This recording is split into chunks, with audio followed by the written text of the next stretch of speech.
Come on, Mr. Thank you, Chairman, sir.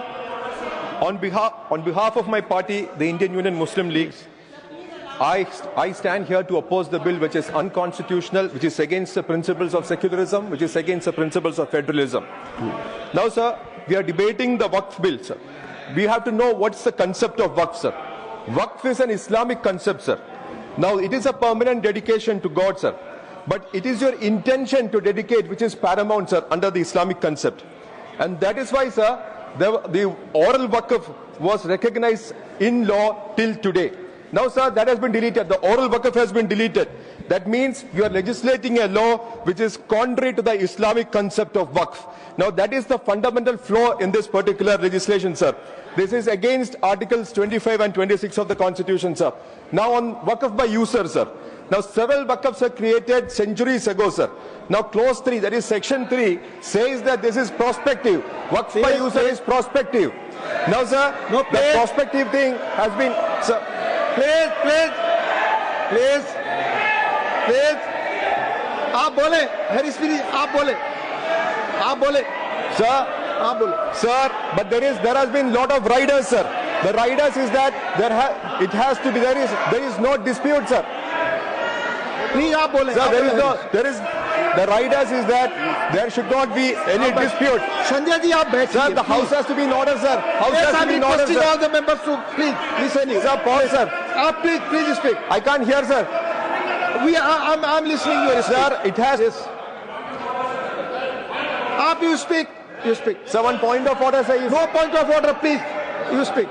Sir, what I was saying was that clause 3 of the Waqf bill says that it has to be prospective, sir, which is Waqf by user has to be prospective, sir. But they are saying with riders, sir. The riders is that there should not be any dispute, sir. Please. Now, what is a dispute is not defined under the Act, sir. And if there is a dispute, sir, what is the method for resolving that dispute, sir? If there is a if government says that there is a dispute with regard to a property, the government can go to a government officer. The government officer will decide whether there is a dispute or not. If he thinks that there is a dispute, that property will cease to be a Waqf property, sir. That is how the legislation comes in, sir. So there is nothing for natural justice. There is no natural justice in this particular legislation, sir. This is how the dispute resolution mechanism is there, sir. And once that government officer decides on some dispute, sir, there is no mechanism for appeal, sir. So this particular property will be frozen for all time to come, sir. Now, sir, there is an interesting part, sir. The interesting part is that, sir, for argument's sake, if we admit that yes, the Waqf by user is prospective and all the Waqf by user properties will be protected, sir, there is another clause, sir, which is section 3B, which says that list of details of the Waqf has to be given within 6 months, sir. If the list of details of the Waqf is not given within 6 months, sir, the property ceases to be a Waqf property, sir. Yes. So there is a dichotomy, sir. On one hand, they are saying that Waqf by user, yes, that is prospective, that will be protected, sir. On the other hand, they are saying that in 6 months' time, if you don't give the list of documents, you will cease to be a Waqf. So I don't know how this dichotomy, they are going to reconcile this dichotomy, sir. All these properties which are Waqf by user properties are going to go away in 6 months' time if they don't provide the documents, sir. This is a very dangerous trend in this legislation, sir. Now, sir, there is another part, sir. Now, what is Waqf? Waqf is a dedication to Allah, sir. Dedication to Allah. So who is to manage these properties which are dedicated to Allah, sir? It is the non-Muslims who will manage the properties who are dedicated to Allah, sir. Now, sir, in Waqf Council, 12 persons will be in majority, sir, and 7 persons in Waqf Board will be in majority, sir. This is a direct affront to Article 26 of the Constitution, which says that you have the right to manage your own affairs, sir. Now, sir, what is this, sir? The Muslims don't have the capacity or capability to manage their own affairs, sir. Is it what the government is trying to say, sir? How much state control will be there in these religious matters, religious affairs, sir? And whether government is going to allow this kind of things in other religions, sir? We have seen the other religious endowments, sir. In other religious endowments, only that particular religion will be allowed, sir. So therefore, there is this direct affront of Article 14, sir. Now, a lot of people have been saying about Munambam land issues. Minority Minister said, the Honorable Naddaji said, sir. Now, sir, Kerala's legacy is secularism, sir. Now, sir, my party president, Syed Sadiq Ali Shihab Tangal, he in fact convened the meeting of all Muslim organizations in Kerala after this particular problem cropped up, sir. And he has in no unambiguous term said that no one will be and no one should be evicted from this Munambam land. And that is a sentiment of whole of Kerala, sir. All of Kerala stands with that, sir.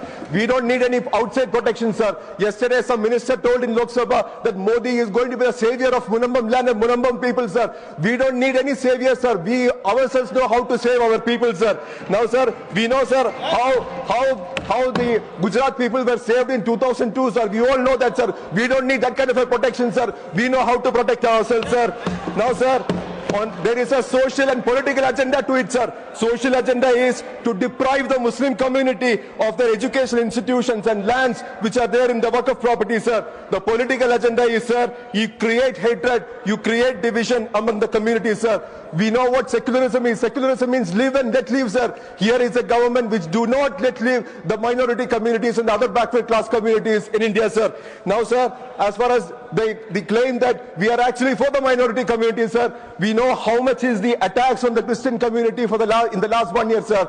United Christian Forum has given a data, sir, that 740 churches were torched and damaged in the last 1 year itself, sir. Now, sir, in Manipur, sir, what is happening, sir? In Jabalpur, sir, last week, sir, in Jabalpur, 50 Christians were attacked thinking that they are going for conversion, sir. These 50 Christians were attacked by BSP only last week, sir. Now, sir, what is the policy which they are adopting, sir? The policy is that divide and rule is a policy which they are adopting, sir.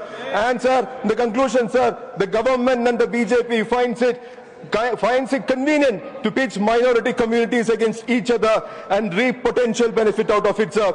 We are reminded of the story of the jackal who licked the drops of blood flowing from the heads of the fighting gods. Fighting gods, sir. The moral of this story from Panchatantra is that one should resist greed. One should resist greed. You in Munambam, you are this greedy person, sir.